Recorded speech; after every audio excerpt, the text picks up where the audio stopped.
Oh my god. Your boys are back at it again. It's another very special edition of Brothering Around. We are back from whatever curse we have put on ourselves last week. I don't even know what happened. Parts unknown. Parts unknown. Ooh. We held the pilots who have already made the sacrifice. Oh man, so before we get too far into this, we're going to talk about what happened last week. We're going to talk about the tragedy, the triumph, all of it. But first, I got to introduce myself, Wes Gardner, Combi de Hobo. You all know, you all love.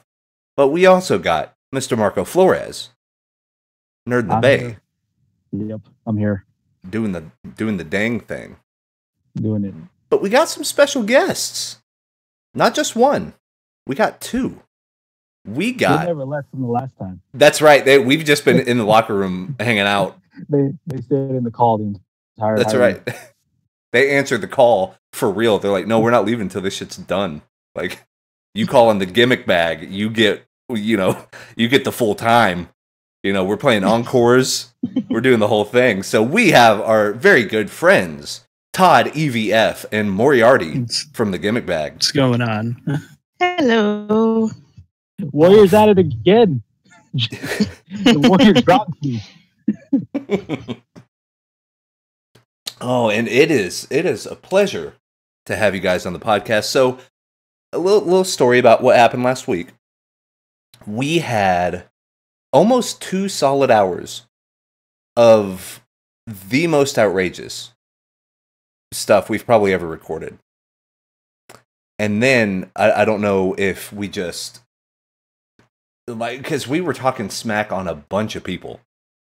Like, we were throwing shade left and right, and apparently, we cursed something. And right when we started wrapping up, power goes out, kills the whole recording, the whole thing. Outrageous. I mean, I don't know what happened. But that was last week. This is this week. Hopefully, things are going to go right. But how is everybody doing today? Doing all right? Doing quite well. Yeah. See, I'm trying to... God, where do we even begin? Okay, first off, I think... big shout out to Ric Flair. We did mention Ric Flair last week, but he's had a hard time of it the past week. So thoughts with him and his family. He's going to come back. I always think that every time he gets sick or in the hospital or something, I think he's just doing the Ric Flair flop. Like, he's just pretending. People are like, oh no, and then he's going to get up and woo, and like take his pants off and then elbow him again. Like, that's how I picture Ric Flair in my mind. Like, he's always just joking with everyone. He just kind of walks in there, gets over to the hospital bed, does that face plant. Like, it's like he just kind of struts over there, just drops. Like, did he just do that? Like, the best ones. Notice now being ill. The best ones that he does is when he stops before he does it. So he'll look and he'll just stare at something, and you're like, "What's he doing?" And then he just face plants. I need to see this. I need to see more of this. Okay, we need to find. What is it? His Rumble appearance was like the best. Oh, so good. He did another flop. I'm actually going to Google it right now. He did a flop, I think, in the late '80s. That he's wearing the blue trunks. Mm-hmm. He might have been fighting Arn Anderson, someone like that. And like he just stares at the ref for a minute, and you're like, "What's going on?" And then he just face plants. It's classic. Okay. And Ric Flair is the only person that can get away with that. Like, genuinely, he is the only one. He'll even take a bump, stand up, walk like half a mile, and then flop back down. Oh God. Let's see. Yeah, I'm gonna put this in our Discord chat right here. It's a Ric Flair flops. It's a whole video. Someone made a video compilation of a grown man in his underwear flopping around, and that it's pretty fantastic. Oh, good Lord. But yeah, so we're back this week. Got our friends from the Gimmick Bag here. So Todd, you want to tell us a little bit about the Gimmick Bag while we introduce Moriarty to the wonder of the old Ric Flair flops? I mean, okay, so basically, about a year back, started a podcast, one of many, which was Gimmick Bag. It was me and another Twitch streamer, and we had scheduling conflicts and stuff like that. But it was a wrestling podcast. You know, it's just the way it was. Took time away from it because of the scheduling conflicts. Tried to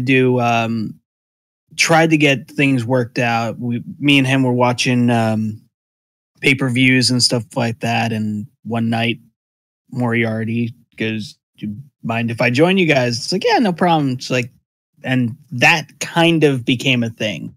Yeah. At that point, he went on with his stuff, and I was just like, I got to bring this back. I need to bring this back 100%. And me and Moriarty just started watching tons of wrestling together, and I was just like, hey, would you be interested in doing a podcast?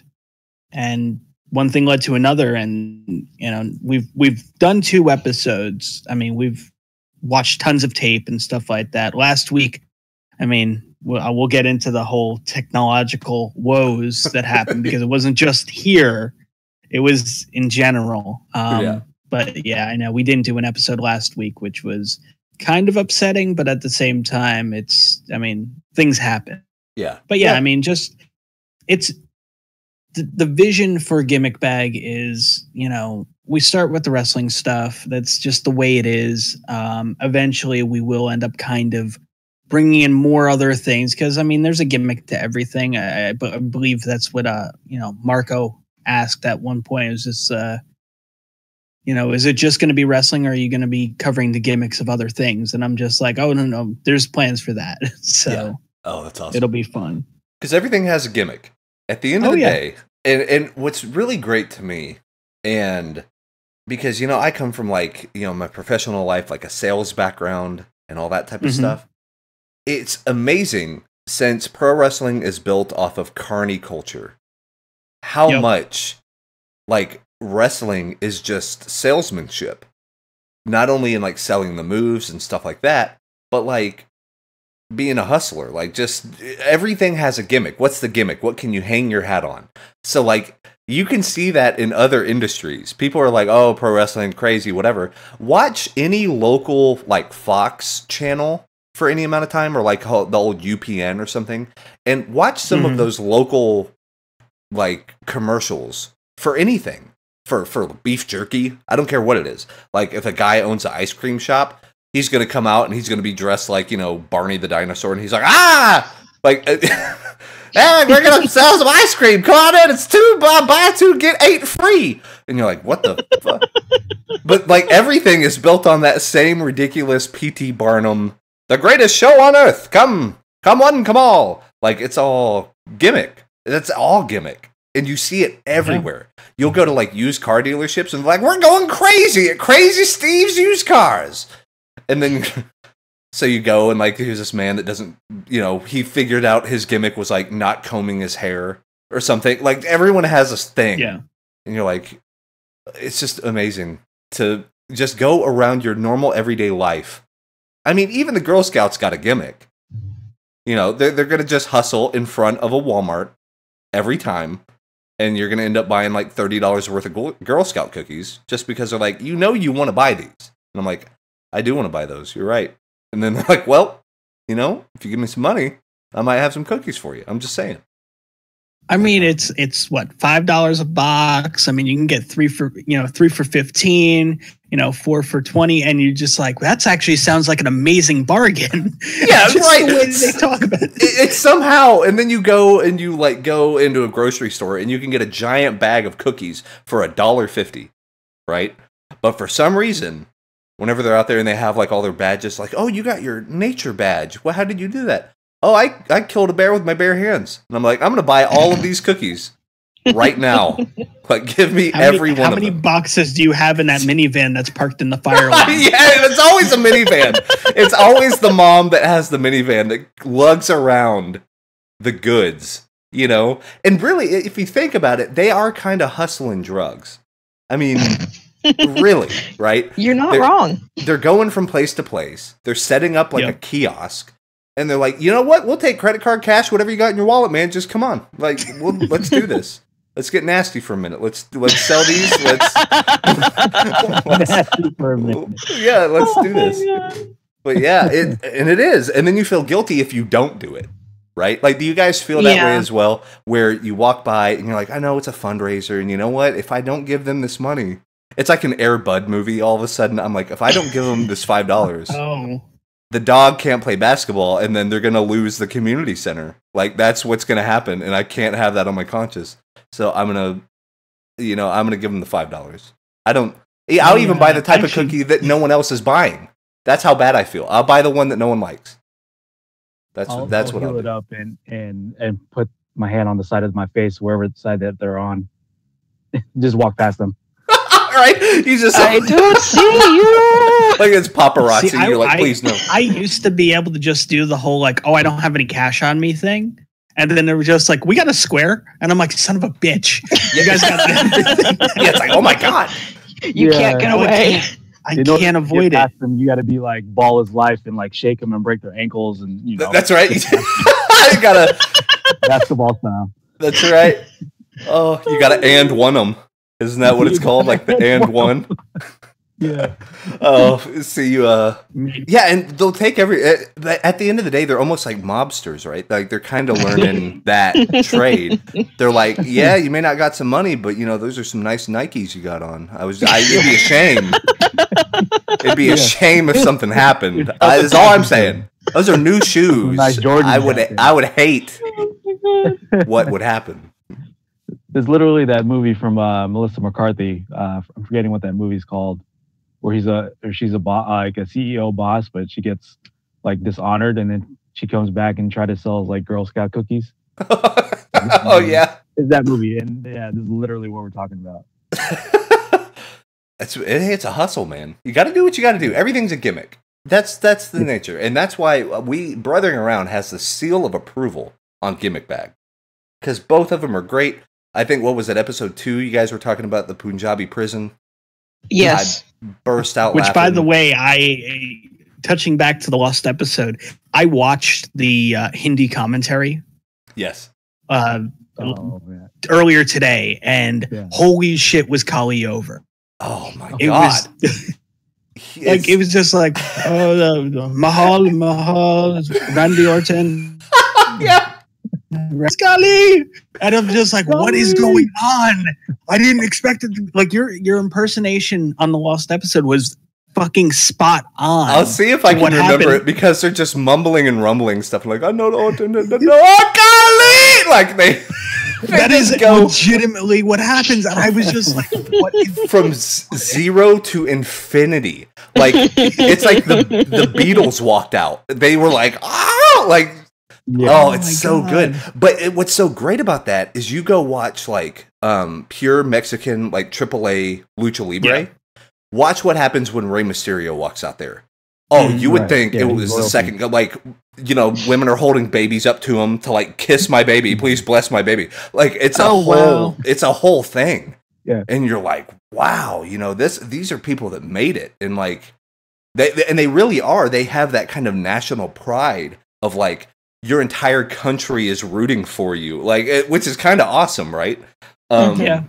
And like that's a genuine, like, I like to see that type of stuff, because I'm like, you know what, that might get, you know, Kali might get trash talked here in America, but dude, he goes over there, he is royalty, because he made it, right? He's an international sensation. And yeah, it's like Giant Baba. Giant Baba was terrible. Oh my God, he was so bad at wrestling. But he has pictures with Bruce Lee. Yeah. Like, oh my God, you know, like this guy made it. He's on every Tonight Show appearance. Like, unbelievable. Not to mention the amount of guys he trained. That's the scary part. Like, if their in-ring work is horrible, and you're like, oh, but he's trained like 40 or 50 guys. You're like, why would you do this? I mean, well, not only that, apparently he was a great instructor. He was a terrible wrestler, but like he would torture those poor guys. And I mean, he was teaching guys, I want to say it was like Stan Henson like those old, just roughneck dudes that went over to, Japan and all these places, and like India, and they went to go train, and Giant Bob was like 4,000 squats. And you're like, oh, Jesus. So then you're spending, 10 hours of your day doing push-ups. And then he's like, if you mess it up, you start over. And you're like, oh my God. So these guys are so hardcore.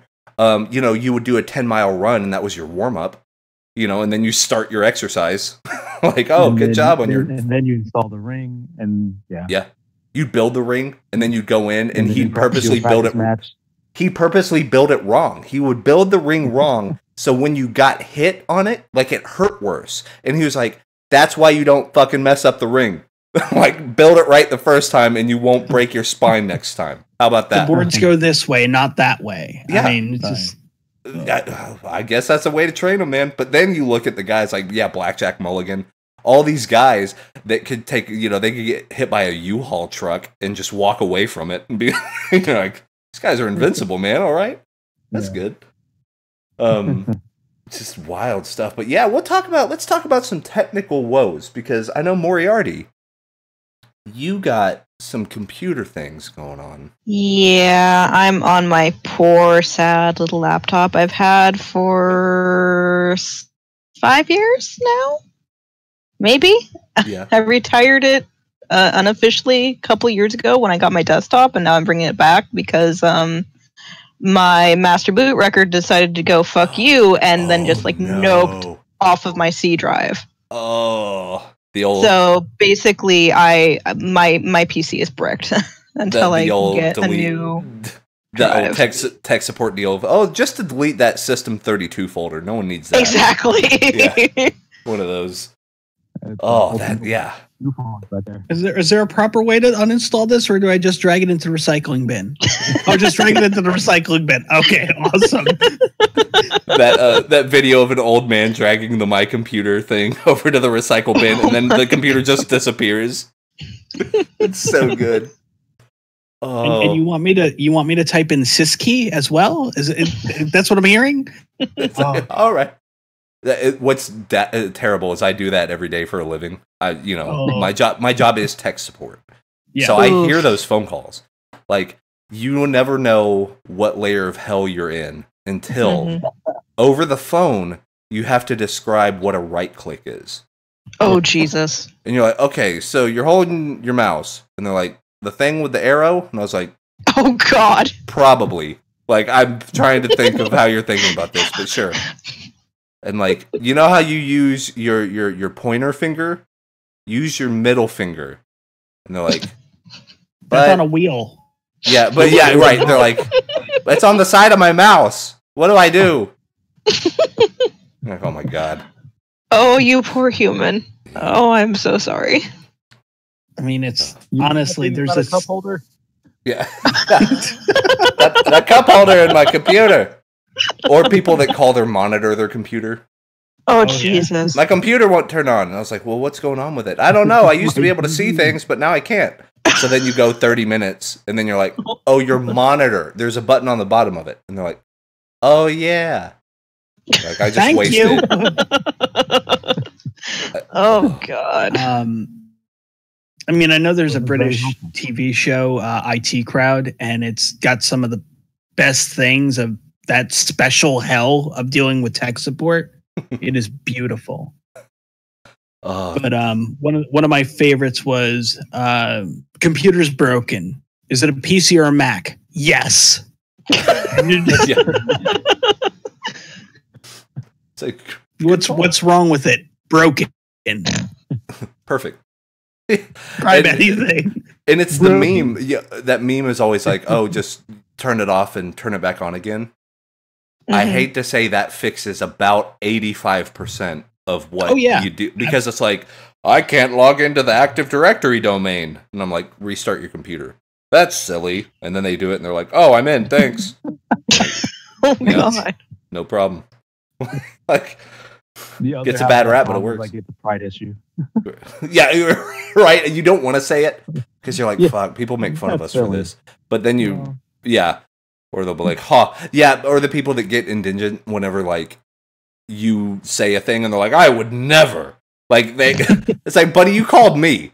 All right, I didn't like call you during family dinner and harass you about how you're using your computer. No, apparently you can't use it right. You call me. Get uppity with me. How dare you? Yeah, your free trial is done. You got to get a new disc. Yeah. Yeah, your AOL 1,000 free minutes of internet. It's outdated now. Your net zero account. I'm sorry, it doesn't. That's during back in the day when you would find like AOL discs in the bottom of a box of Raisin Bran. They would just try to give that shit away, man. Like you would see it even places that didn't make sense. Like you would go in and you go to the local library and you're like, okay, this is fine. But then you'd go over to like a hot dog stand, and then the hot dog stand had one of those little sleeves of just AOL discs. And you're like, really? The AOL guy came to your kiosk and was like, hey man, let's put these right here. This would be great. Yep. Yeah. I mean, they made great coasters though. I'm not gonna lie. People coming over, shit, let me go down to the Blockbuster. We getting a movie? No, I'm just picking up AOL discs. Like, I used to throw them at Ninja Stars. Unopened.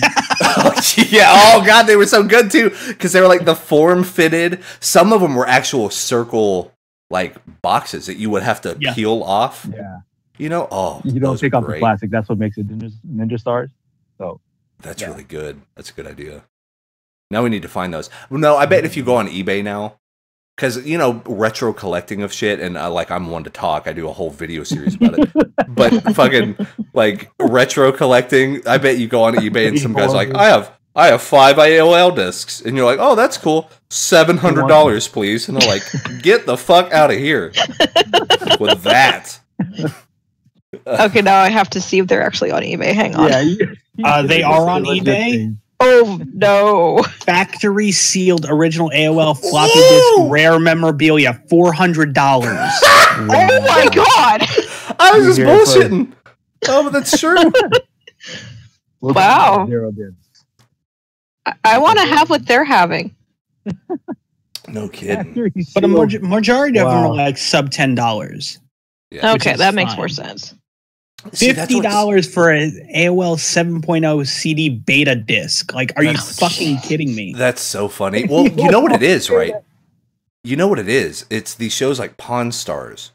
Oh, yeah. Where people are like, you know what? Uncle Gary had a bunch of dumb shit in his attic. Let's go look through all this stuff. Because this guy, he had a ceramic clown and it got him $8 million. So I'm going to get my ceramic clown that came from like Dollar General, and I'm going to put it on eBay for $200. Like, they don't know what they have, or even if they have anything, which they don't, and then they just price themselves out the wazoo. And then you have the actual collectors who are like, no. Right.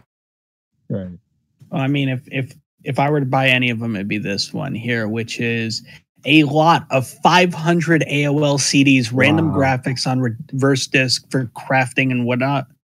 $29. There it is. Why the fuck would you use that for scrapbooking? I don't fucking know. I don't understand. Like, what? Yeah, would you frame it? Like, people walk into your home and they're like, so Jim, why do you have a bunch of AOL discs on your wall? Like, it's not a modern art. Yeah, exactly. You're like swishing your wine. You're like, well, let's see. You have a turtleneck on for some reason. Yeah, this would be like from you would see in like Resident Evil 7, like one of the bakers, the Kid Wiz baker. Oh yeah. Oh, like what other dumb retro shit is there? Like, because now I'm thinking, now we got to make a racket out of this, right? And we got to, and then we'll be on the local news channels being like, hey, coming to Crazy Stew's Retro Emporium. Like, oh yes, I can get CompuServe for DOS version 2 user guide for $20. Oh, holy shit. Wow. Oh, what a steal. Yeah, oh, a deal for double the price.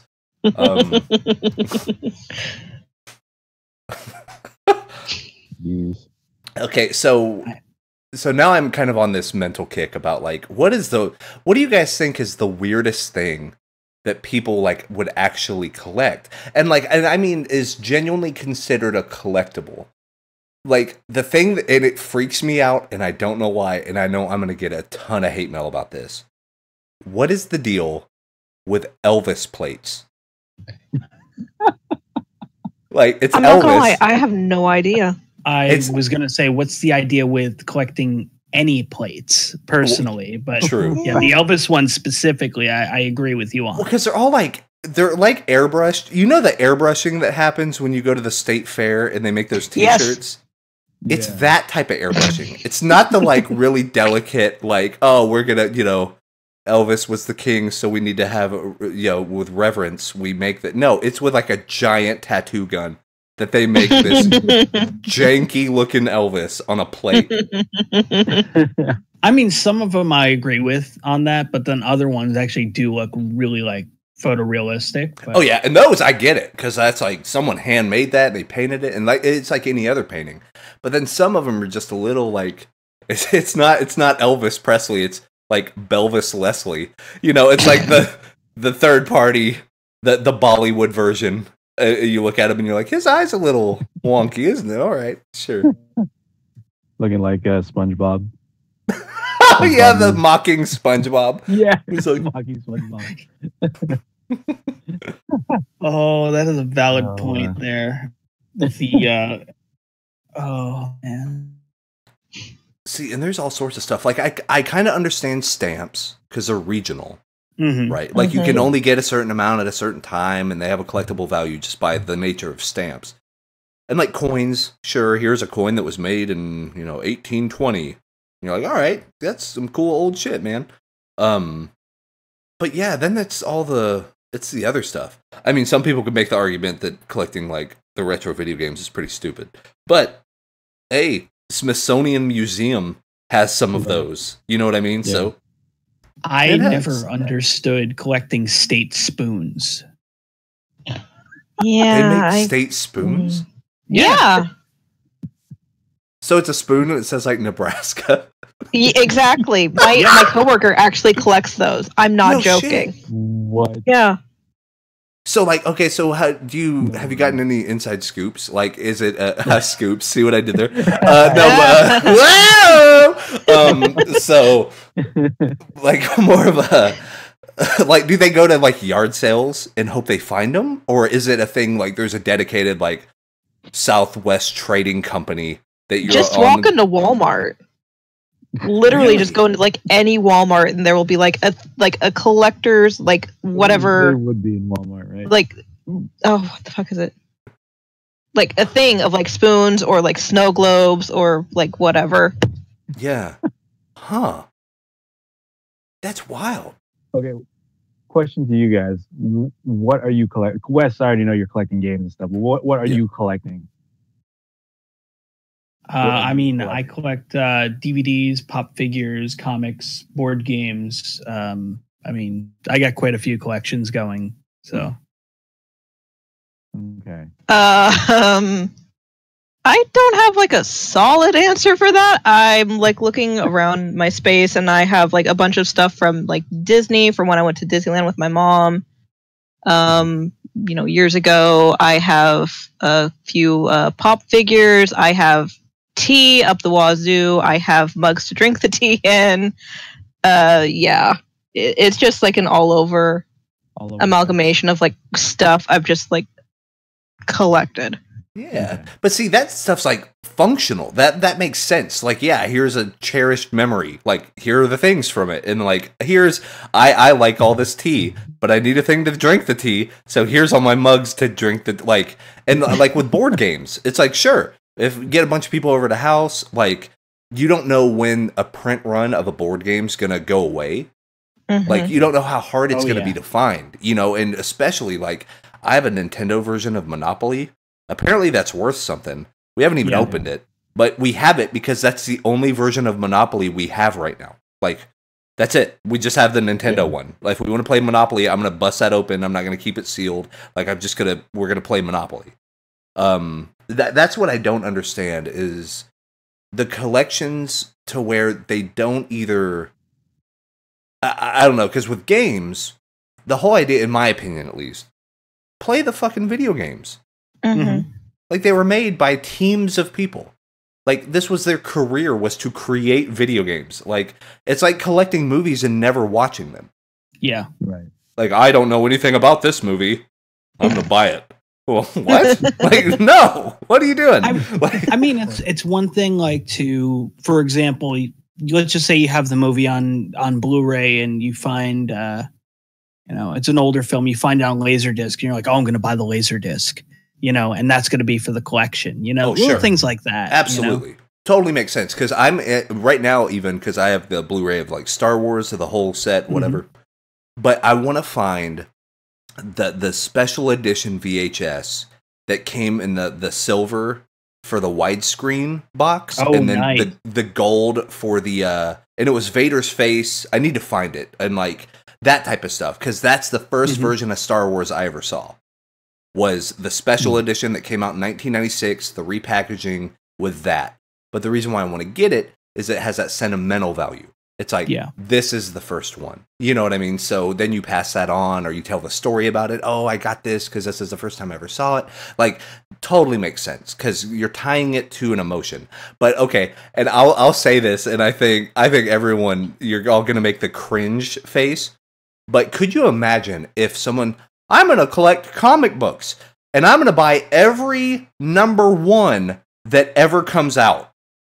It doesn't matter what the fuck comic it's for. If it says #1, like, oh, the new Korean drawn My Little Pony #1. I'd buy that. I might buy that one too. That was a bad example. So like, but like, that's the biggest, like, oh shit, no, what are you doing? Because you're gonna put thousands and thousands of dollars into a thing that's worthless. But if you get compilation sets, or, I mean, you're not getting Detective Comics number, 34, or whichever one was the first one with Batman. Like, that's worth $1 million, because, of course, it is, right? So, but it's like, I seriously do think it's like $260,000 for that first issue in okay condition. Like, mint condition, it is getting like $1 million or something. It's ridiculous. But yeah, you would never give that advice to somebody. Oh, you should buy every Miramax film ever made. One advice I do give people that are collecting comics is, first off, you're going to buy the books because you're most likely going to want to read them. So get 2 of them. You get one regular copy, and then for the collection, you buy a variant.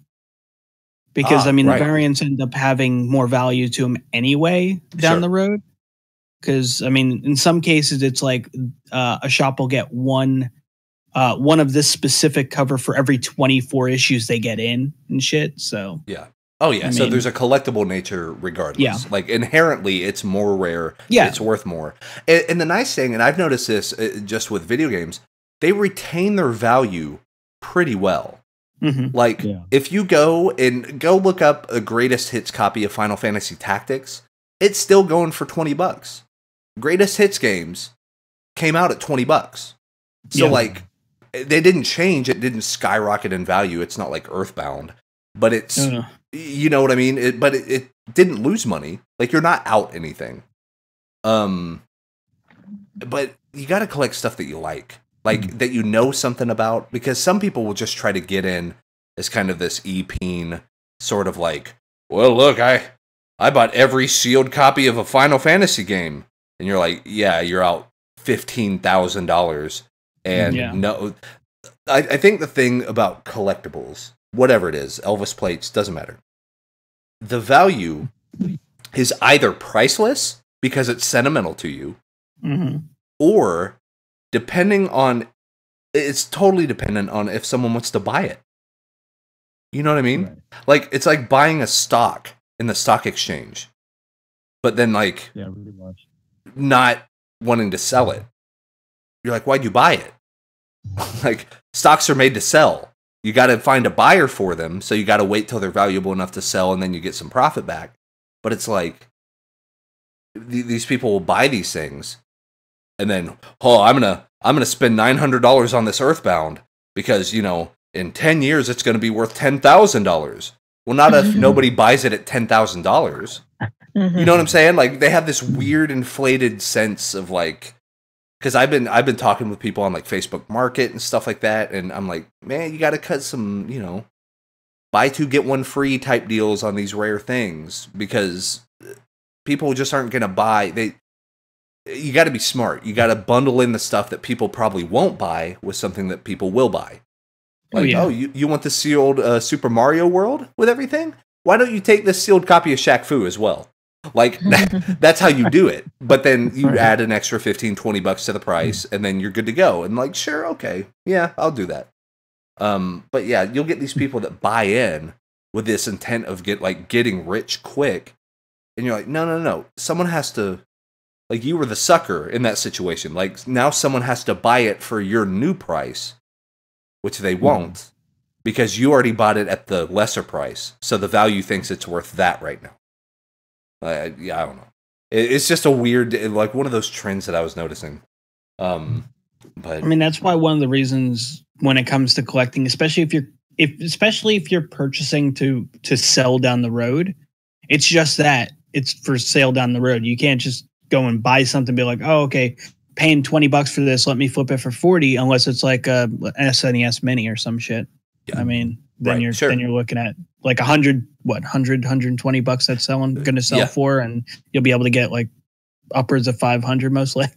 Yeah, well, right now, it went good on freaking Walmart because they opened up pre-orders early and then they canceled all of them. They're like, nope, which probably Nintendo knocked on their door. It's like, hey, listen, what are you doing? Yeah, you went live a little fast there, Gunslinger. Why don't you bring it back a little bit? You have how many pre-orders? We're going to only send you like 3 units per store, right? Fucking Nintendo. And I can tell you that as a genuine working in a video game store during the Wii launch. What a bunch of yokels they are. Like, I mean,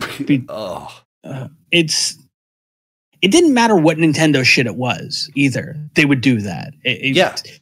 Fucking the DS was the same way. Yeah. Like it's infuriating because they could make a killing, but they would rather use the marketing gimmick of, well, they're already sold out. If you see one in the wild, you better pick one up. Yeah. It's like, or you could sell me one. I don't know. That sounds like a good deal. I could buy the thing instead of every scalper on the planet having pyramids of like NES minis. And if you go and you look, they do. Like scalpers will buy 40 or 50 of them at a time. Yeah. And then turn around and the thing's, $50 and then they sell it for 300.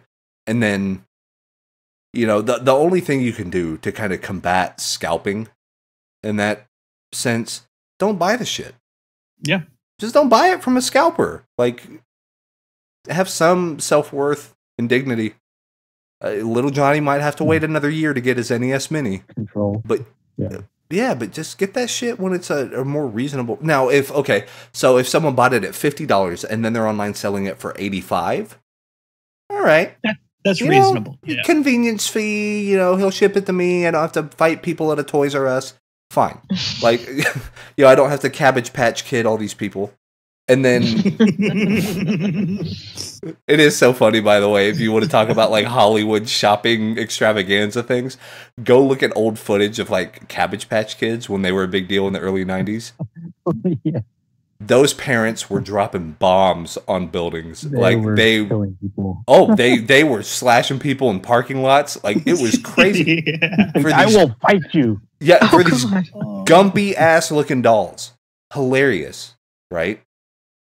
I never understood it. Like, okay, I mean, I don't understand it, but there's this thing about Air Jordans, and like you'll get mugged in the parking lot if you're not careful. Oh yeah. Or like you're coming out. What makes me laugh every time a video game system comes out?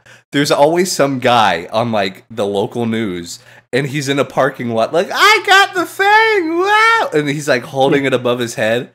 And I'm like, the moment that camera turns away, that dude's getting fucking mugged. You better believe it.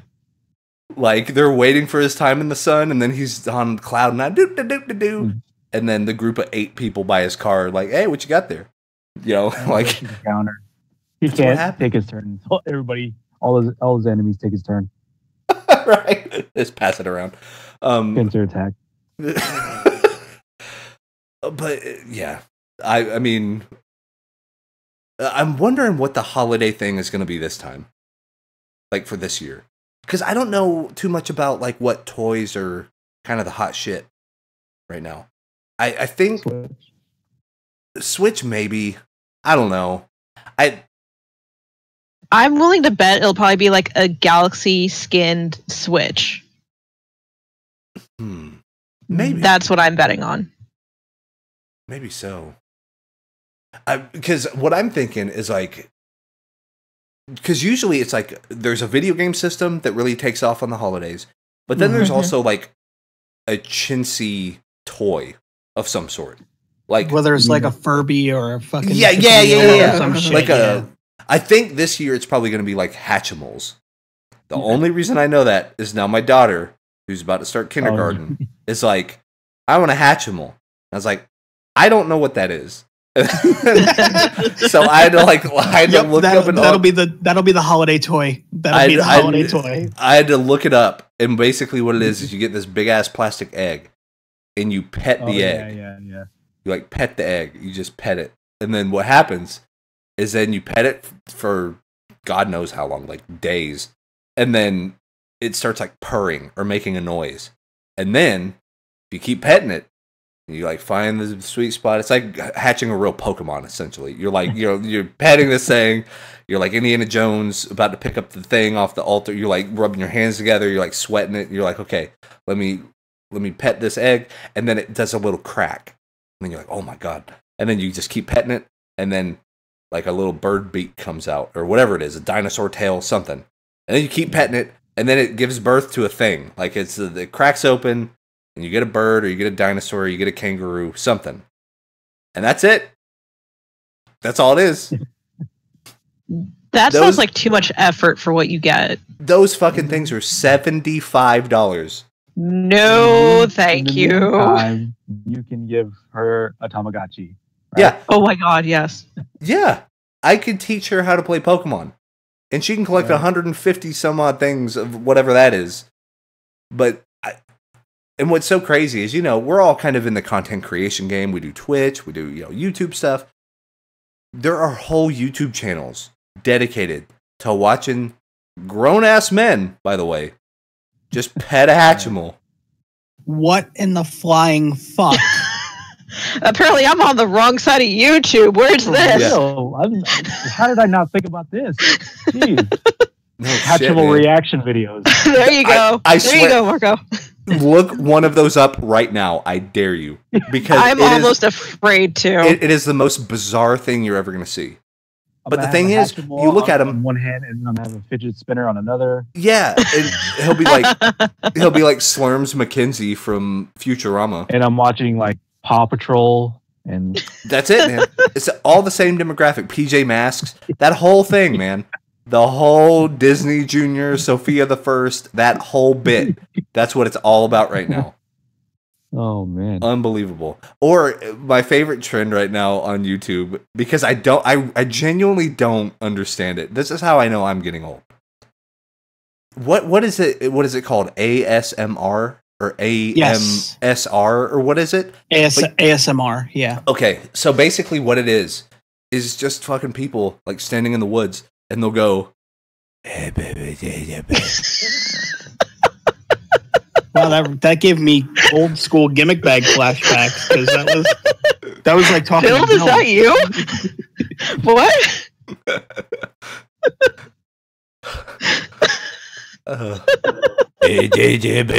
Like they make these dumbass noises for hours. It's weird when they do the mouth sounds. Yeah, the rest of it I'm okay with. The mouth sounds just creep me the fuck out. I'm sorry. So what is that? Is that like they're like slurping or something? Or is it? Yeah, or like other weird, disgusting noises of which I refuse to replicate. We have some taste here on Brothering Around a Gimmick Bag. Yeah. Just a little bit. A tiny sliver, but it's there. We can diss Elvis plates all day, but like making the weird... you hold your horses on that. Yeah, just wait a minute, sir. Guy said good day. I mean, when it comes to some of the ASMR stuff, I mean, a lot of it gets fetishized. And I mean, Yeah. I don't fetish shame at all. So I mean, if people are into that, then whatever. It takes all types. It takes all types. It does. Fetish. but Yeah, that's a new one. It's just the way it is. I mean, in some cases, the SMR is just somebody, calmly reading a book, that kind of thing. In other cases, it's the mouth noises. In some cases, there's some videos where it's somebody, like, how, like, when you're kids, or people may still do it now, and you would get glue, you put glue all over your hand and slowly peel off the thing. The sound of that, like, for some people, like, that's like really soothing and shit. Yeah. I don't get it, but you know what? That's not my thing. Some Yeah. people enjoy it. So. You know what we had back in our day? Those shitty CDs called Pure Moods. Yeah, That's oh my what God, our version yes. was. Inya out the wazoo, man. It was just and Rain every sounds. version of Pure Moods had at least one cover of the X-Files theme on it for some Yep. reason. oh, that's Yep. true. And the covers were just waterfalls for some reason. Yeah, it's just like, oh, we've just decided to use a Ocean different instrument here. It's like, Yeah, okay. we're gonna play it on a banjo now. We're gonna. Yeah. Why would you do Light this? traffic. But they would have the craziest people on there. Like, people you're like, this can't be a career. Like, they can't really be like. Yeah. The first time, and this is a real artist, you should look it up right now. His name is Zamfir, Master of the Pan Flute.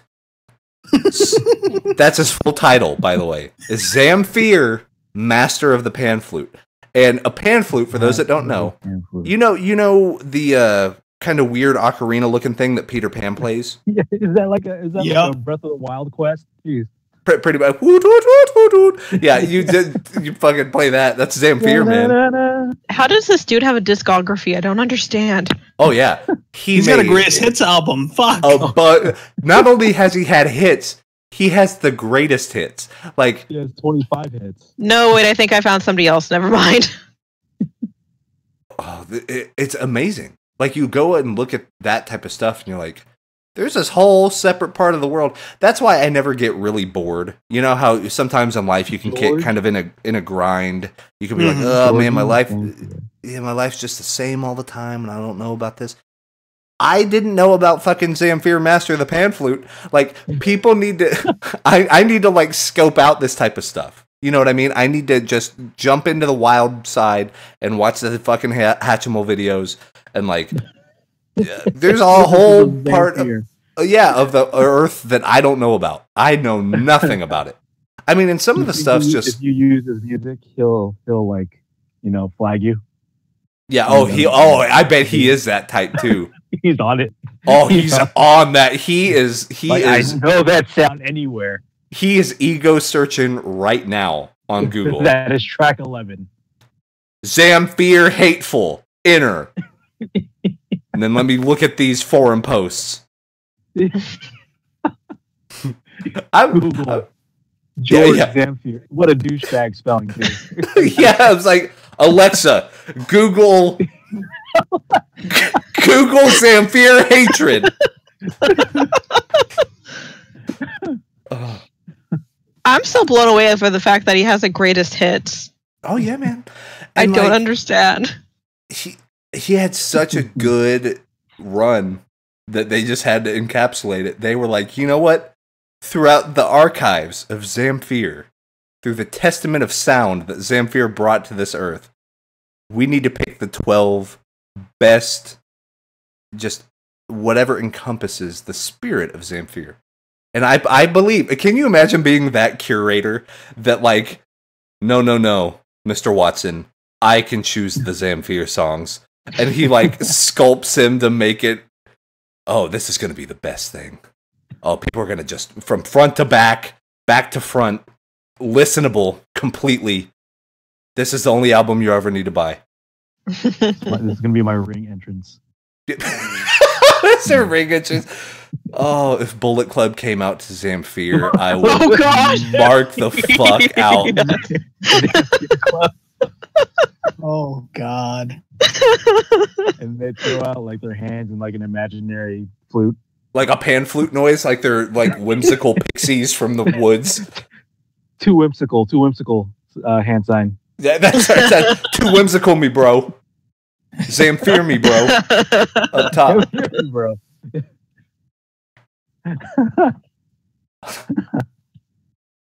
Oh my gosh.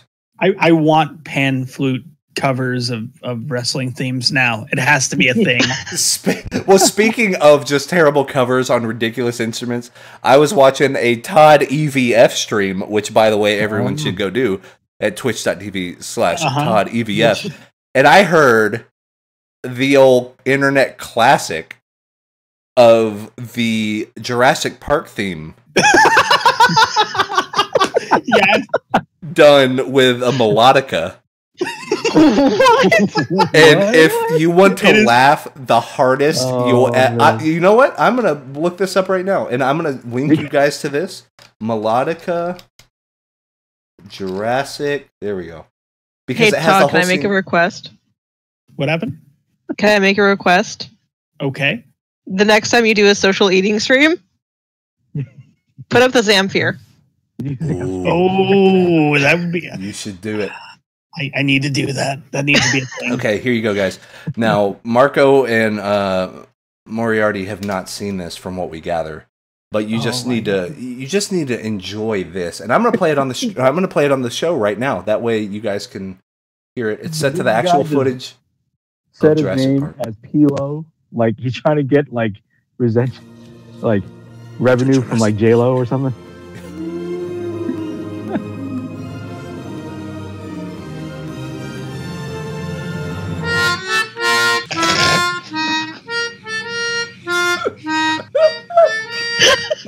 It's so good. It's like low sound.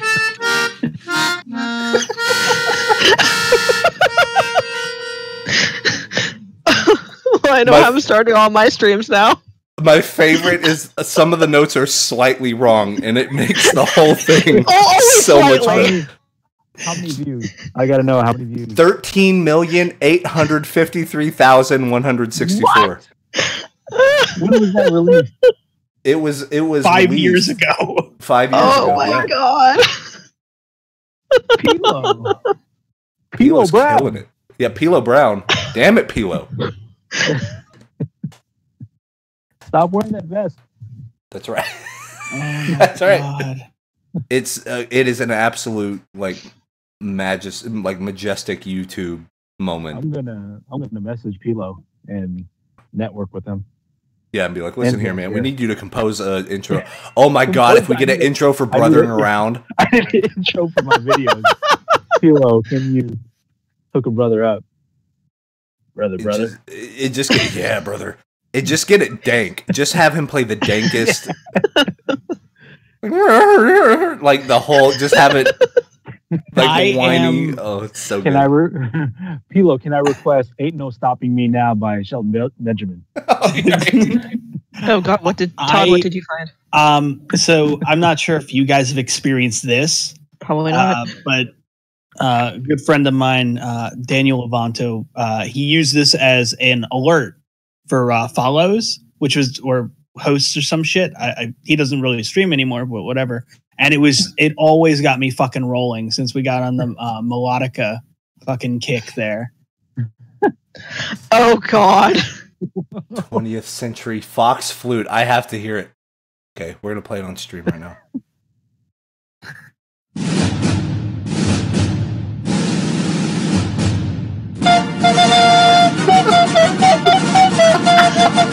I've heard this before, but I don't remember where. It's beautiful. That is. I need to use that to, like, when I'm ready to go live. I'm set, ready to talk. Start off with that. Done. Like now, I want to see every Star Wars because you know how it started with that fanfare. Yes. Oh my god, yes. So I'd love for them to use the what is it? Fucking that intro on fucking the new Deadpool or whatever. It'd be great. That'd be genius. There's a flute version of Star Wars? Ooh. Oh god. I just recently subscribed to this girl that plays like anime and movie themes, like behind cosplayers. Forgot what her name is, but the video's going around. Yeah, it's not as good. See, my favorite thing about the internet is there's always something like that you can find.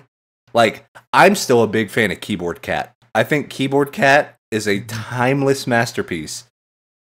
Because all you do, there's like a format. There's a template for Keyboard Cat videos where you show the Keyboard Cat and he's hanging out, and then you see the first part of a clip of like someone like running really fast, and then it shows Keyboard Cat again, and then the person like face plants. You know, like it cuts back to him and the person like falls down a hill, like gets hit by a truck or something. And then it cuts to Keyboard Cat and he's like playing the keyboard, like like playing him off. Oh, it's so great. Like I'm still gonna find it. It's the oldest, one of the oldest memes on YouTube. And it still makes me laugh. Like I can tell I'm an old man and I'm gonna be that guy. I'm gonna be like, Grandpa, that's not funny. And I'll be like, huh, but the cat, he made a fart noise. Like I'm gonna just degrade into that. Lily Pichu. That's right. So it's no this. YouTube. I'm not going to sign up for Red because you want to throw 1,000 Lily ads on a Pichu. video. Yeah, I know her. Just She streams, doesn't she? She does, just because of this video. Like, this is amazing. Yeah. Wah, wah, wah, wah, wah. And that's the original with no other footage in it. But the song just makes me laugh because you could tell it's the Casio keyboard backing track, like where you're supposed to like learn how to play keyboard to it. Oh, this is glorious. Oh, that Brothering Around where you can find the hottest memes like Keyboard Cat. Keyboard Cat. From the fucking year 2007. Holy shit, it's 2007! George Zamfir. And yeah, Zamfir, master of the pan flute. What is some other dank stuff? That should be this is just the dank memes podcast at this point. Yeah, the dank cast. The dank cast. Yo, like we have the air horn noise.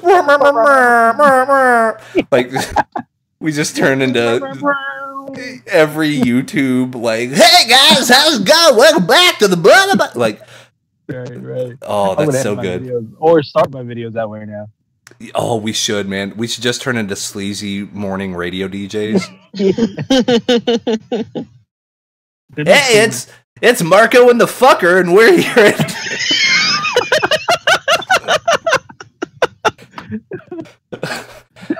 I always love it, and it's always like 4:30 in the morning.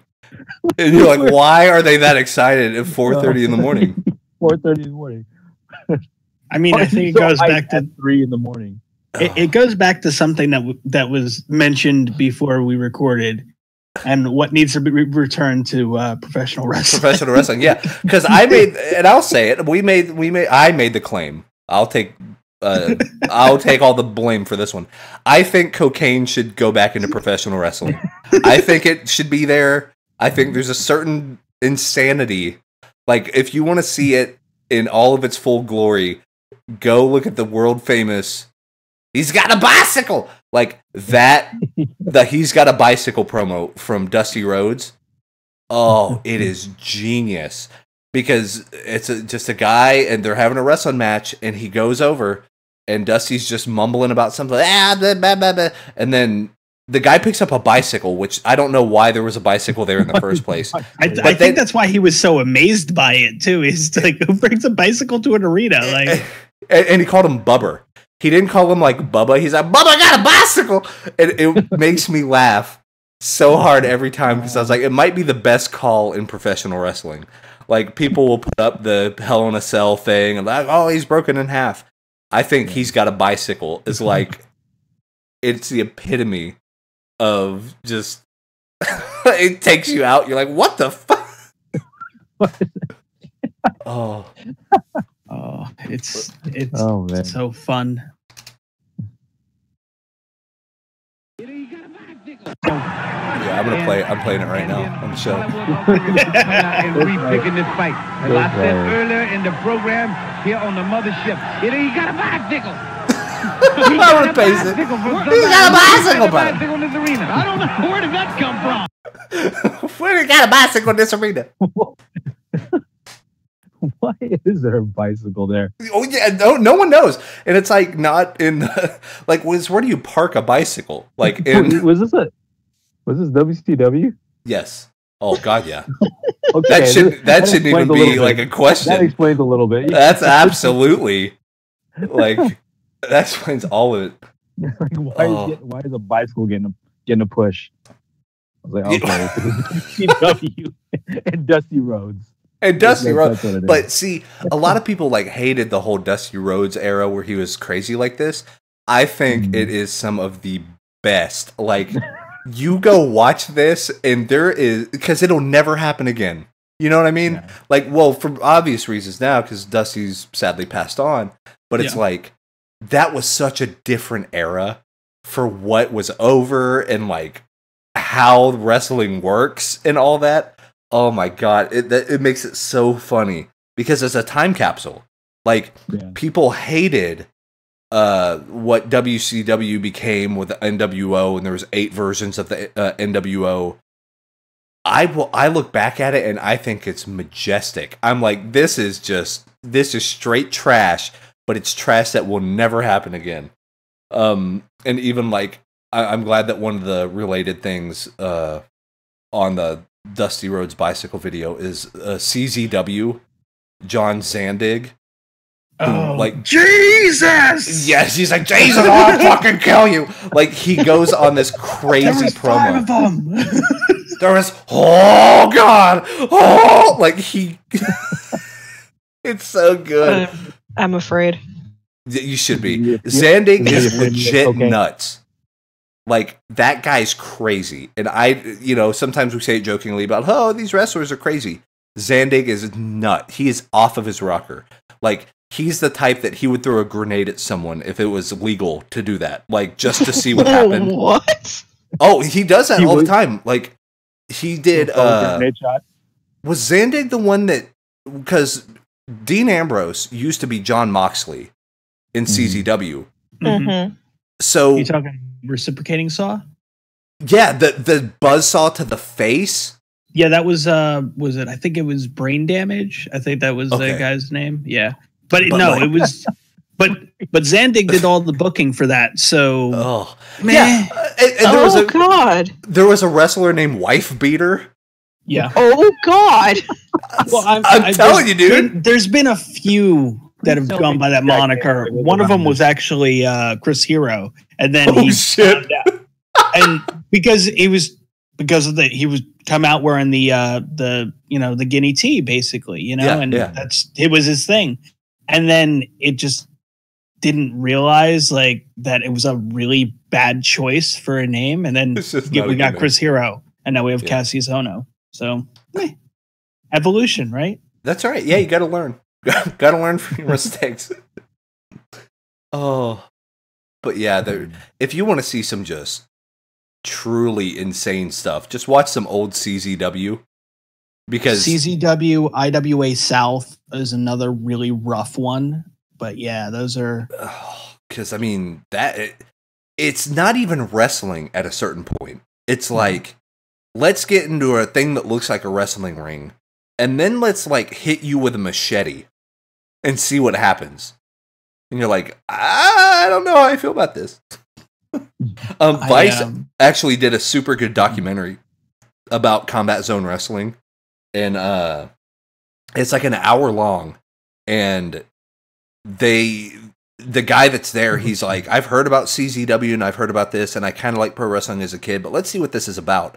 And he went to like Tournament of Death 7 or something, like some crazy thing, and they're like, oh, the main event is here's some tables with C4 on them, and here's like glass panes, and it's a glass pane match to where what you have to do is put them through the glass, and then you have to pick up a piece of glass, and then you have to cut him in the face with it. And you're like, what is this? Like, what? And they're doing this for like $50. Yeah, they're doing it for like next to no money. It's just craziness. Yeah, that dude got a weed eater to the fucking chest. Oh, that bit. Ugh. Yeah. It's funny because I was actually talking about CZW earlier, and because we were talking about like the evolution of somebody, back when they started to what they are now and how much they've changed. And John Moxley was one of them. And I brought up I'm like, I'm not even going to show you the reciprocating saw thing. And it's like, I want live reactions on that, but no kidding. Like, ugh, it's rough. But I mean, at a certain point, it's almost like, okay, we all know David Blaine. And my favorite, like, David Blaine magic stuff is all the street magic. Like, I'm going to do really cool card tricks, and you're going to get hustled. And, like, I'm going to, now you got a king behind your ear, like, all that type of stuff. Yeah. Like, that's cool. But then he'll do the stuff where he's like, I have this big, giant metal rod, and I'm going to put it through the middle of my hand. And then, and basically what he does is he actually, over the course of, like, decades, actually did get a part of his hand that there's no more cartilage. There's no more anything. There's like a hole in his hand, but it's covered by skin. Because the skin heals up, the cartilage doesn't. So he like puts a thing through his hand, and then he like takes it out, and he's like, ta-da, I'm not bleeding. Yeah. And I'm like, that's not a magic trick. Like, you just emptied out your hand and put a thing through it. Like, that's how I feel about like CZW wrestling matches. They're like, look how crazy this gimmick is. I'm going to hit this guy with a cheese grater and it's going to bust his face open. And I'm like, that's not, you just actually hit a guy with a cheese grater. Like, you didn't do a thing. You did the thing. Like, you didn't fool us and like, look how fake wrestling is, but we're working and this is part of the gimmick and all this stuff. It's like, you just actually cut up a guy with a cheese grater. Like, that's what you did. You didn't do anything, it's crazy, but it's crazy because he really fucking hit a guy with a cheese grater. Like, I guess that's where it falls off for me, because in my opinion, and you guys, like, I wonder how you feel about it, I think this quote-unquote artistry of wrestling it's almost like a magic trick, because you see somebody get suplexed on their neck, but then somehow they still tell the story of, like, I'm going to fight back from it, and you're like, how are you not dead right now? Because normal human beings can't take bumps like that. So it's just knowing the control of the moves and the storytelling of in the ring and making it all happen. Like, there's no storytelling getting hit with a weed eater. Nope. You know what I'm saying? Like, there's none of that. It's like, no, that guy fucking got hit with a weed eater. Like, that's your story. Done. You can, in that book, shut it. Not selling. Yeah, and you can't help but sell it. Like, you're telling me I go hit you with a weed eater, you're not going to react to it? Yeah. Come on now. Yeah, like, there's no psychology. I don't understand it. And I kind of disagree with Jim Cornette about a lot of things, but I do agree that the whole like hardcore wrestling stuff, and ECW had a little bit to do with it, but I mean the talent in ECW was staggering, because I mean you had guys who are true masters of their craft, but you would have the garbage wrestling, and he was like, what do you do from there? It's like how we talked about on the Lost podcast about Leo Rush. Oh yeah, he got suplexed off a fucking ladder onto his head and stood right up. It's like, okay, so what do you do from there? Do you pull out a gun and shoot somebody? Like, how do you pin somebody after that? If they recover from that instantly, you're gonna have to hit them with a Mack truck to pin them. Like, now that whole suspension of disbelief is gone. That's why I love watching guys. And, like, this actually happened, was it last week during the G1 with, Nagata, Yuji Nagata. He retired. Yeah. One of my favorite guys on the planet. And the reason why is he could tell a story in 30 minutes by putting you in, like, a hand lock. And that's all he does. He puts you in a wrist lock for 30 minutes. Like, he keeps doing different variations of a wrist lock. And you're like, oh God, Yuji Nagata's going to break that guy's hand. Like, you get really invested in this, like, it's kind of ridiculous, right? But he does it so well, and the other guy's selling it so well, that you're like, shit, man, how's he going to get out of that hand lock? It's a guy holding another guy's wrist. And you're like, I don't know, man. This could be it. This could be it. Like, risk control. He got that wrist control, man. There's no way he's getting out of this one. Like, you build this narrative around it. And that's the beauty of it, in my opinion, because no one gets hurt. Like, he's doing a wrist lock, sort of, but it's a worked version of a wrist lock. But, like, you believe it. For that small glimpse of time, the same thing as a magic trick. You really do think that David Blaine made a dove appear out of his hand for some reason. You're like, wow, that's crazy. But then you realize, oh, it's a bit, and like there's a way he did that. But you don't think about that. Whenever you first see it, you're invested, you're in there, that suspension of disbelief. You know you're seeing a thing that's supposed to make you second guess yourself. And that's sort of what pro wrestling is, at least for me. It's like, whenever you get like, this Saturday, I'm going to have my chicken wings, I'm going to have freaking potato chips, and I'm going to watch the shit out of that Hideo Itami Aleister Black match. Oh, God. Dude, that is going to be so fucking good. Good. So good. Because those guys don't give a shit, and they're going to kick the fuck out of each other. And, like, I'm going to be amazed that they can still stand up. I'll be like, wow, these guys are geniuses. But that's part of it, because I know those two guys can tell that story. But on the flip side, the real fight of Floyd Mayweather and Conor McGregor is going to be a shit show. And because the investment is all in the pre-fight hype, they're going to get in there, and Floyd Mayweather is going to knock out Conor McGregor in like 22 seconds. So it's going to be very anticlimactic. It's not going to be a full-on... Like, who do you guys have for that fight, by the way? Like, I got it to decision and probably Mayweather. I honestly could care less. Yeah. So it's just like, it's all hype, and I'm just not even interested. So. Because it's weird because, you know, did we all see the CM Punk UFC fight? We got knocked the fuck out. Yeah. Yeah. So I was invested because I wanted to see how well he would do. I knew he was going to get smoked because he was going up against a guy who was genuinely, he's a younger UFC guy, but fighting other young, up-and-coming, awesome UFC guys, he does like, I think he was, 3-0 or something? And he was fighting, like that, other hot-shot, up-and-coming UFC fighters against Punk, who's never done a UFC fight in his life. And you're like, oh, God, CM Punk's going to get slaughtered. I'm going to root for my boy. On top of the delays that he had. Yeah, I just wanted to see him get knocked the fuck out, personally. Really?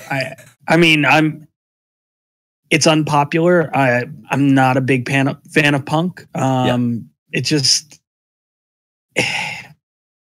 he's just got the whole like, oh, I'm the greatest in the world thing. Like, even back in like when he was working for TNA, apparently he had a big fucking attitude to him, and just the way he worked, I didn't like. Yeah. So, yeah. He's always had that ego, but the thing I do definitely appreciate about Punk, because I was a big Punk mark, I really was, just because I was like, okay, here's a guy that genuinely doesn't give a shit about what Vince has to say and what, like, they're going to give him a live mic and he's going to say some stuff. So I do think that pipe bomb promo was a work. I think it was genuinely, talk about the stuff that you've talked to us about back here behind the scenes. Go ahead and do it. We'll shut off your mic. It'll be a thing. And then that's how we're going to build up your match at Money in the Bank. Right. So I think that was all part of it. But the thing I do appreciate is the fact that whenever he would have the live mic, he would be like, so why aren't some of these indie guys getting pushed more? Yeah. Like, I think current day NXT exists entirely because of CM Punk.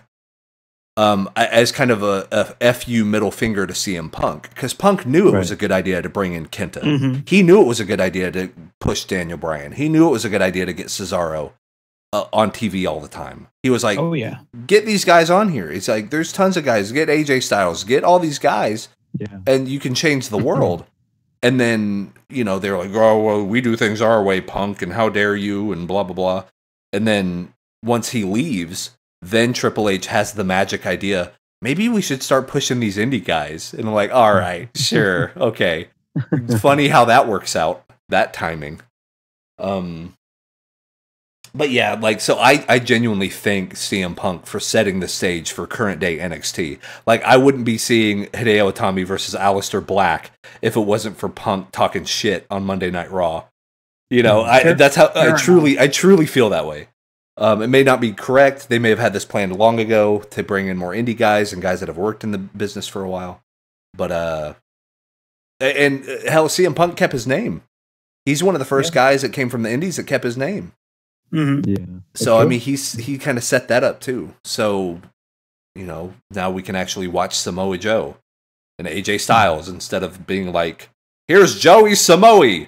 And like whatever names they would make him. Like, I'm still kind of bummed that Kenta changed his name, but apparently it was his idea. It was Kenta's idea. He was like, no, Yeah. I'll change my name. I want to do a fresh start, which good on him, man. Like, he's not a guy that rests on his laurels. Yeah. But I think while the getting's still good, that might be the show for this time. Just a quick, nice little hour, 15-minute, you know, brothering around, gimmick bag. Just that 4-way, too sweet tag team action style right there, you know? And that way we can end the show before the power blows out again. And we'll lose it forever. Well, I think that's what we're all worried about. We're like, oh God, is it going to work? Before we accidentally invoke something we shouldn't, like we did last time. No, which we did. And we played nice beforehand, and we did our Hail Marys to Ultimate Warrior, and you know, we did all that. So I think it's working out well. But here's the thing, and Marco, I'm gonna shoot. It's time to shoot, brother. You know what I mean? It's time. What I do? We're gonna shoot for a second. So Moriarty and Todd, how would you like to be on next week too? Sure. Let's do that. Let's do it. Because you know what Marco and I have been talking about for a little bit, and this is fly off the cuff. Marco doesn't even know I'm about to say this. No, you're just literally shooting. I'm shooting right now. Let's shoot, cowboy. We were talking about getting more people on Brothering Around as a staple of the show anyway. Oh, wow. So what I was thinking, and Marco as co-brother of Brothering Around, could we send an official invitation to Todd and Moriarty to be official roster come up WrestleMania for Brothering Around? Nice. Dude. I mean, we wanted them back this week? Like, absolutely. Dude, throwing up the 2-sweet, man. Heck yeah. 2 sweets? Hell yeah. So Todd, Moriarty, think about it. We'll give you a week. Make your decisions. Think about it a little bit. But I wanted to do it on air, just off the cuff, a little thank you for the deal from last week of everything exploding. But also, I think it went so well. This episode went so well. I think it should be a thing. Yeah, I think Brothering Around needs a little bit of fresh blood. Brothering Around needs a little bit of different opinions. I think Brothering Around needs some true brothers and sisters on the show every single week. But that is my time. I'm Wes Gardner, Mr. Comedy Hobo. Over there is the one, the only, Mr. Marco Flores. And then potentially the 2 newest members of the Brothering Around show from here until the end of time, Todd EVF and Moriarty. You can find Todd at twitch.tv/Todd EVF. You can find Moriarty hopefully this upcoming weekend, right? I know they're sending you the new computer stuff. Yeah, I'm going to get the new drive in tomorrow, but I'm probably going to take the whole weekend to either try to pull what I can from the old drive so I don't have to restart from scratch. Yeah. Or actually end up restarting from scratch if that doesn't work out. Gotcha. Next weekend I have an obligation. The weekend after that is PAX West, so I'm looking at like a full month of not streaming, but I am super stoked for PAX. Heck yeah. So excited. But anyways, so to get prepped up, all of you listening right now should go to twitch.tv/Moriarty. So MORIARTEA_time TIME. Give her a follow. Good times. Gonna have fun. during her triumphant return, we're going to hype it up. We're going to do some Wrestle Kingdom hype on that. Return of that show. Shit. Yeah. That's right. It'd be Put her so over good. like Okada. Get her over. That's it. We're going to get you the big fur jacket. You're going to come out and we're going to make it rain money. Yes. It, Is Todd a thing? Is the playmaker? the playmaker, yeah. Todd is doing the money with rubbing his fingers. He's Gato. Oh, Yeah. With a bandana that's slightly over your eyes. Yeah. Heavy Q champion. So just good. cursing people out in the ring just because why not? You need a fat bandana headband. And you have the beard getting. You're getting the beard there. Yeah. So That's right. Absolutely. There you go. But guys, thank you so much for joining me again. Glad this one went off without a hitch. Good times. But we will hopefully all see you all next week here on the new, improved, Too Sweet Brothering Around. bye guys. Bye. So,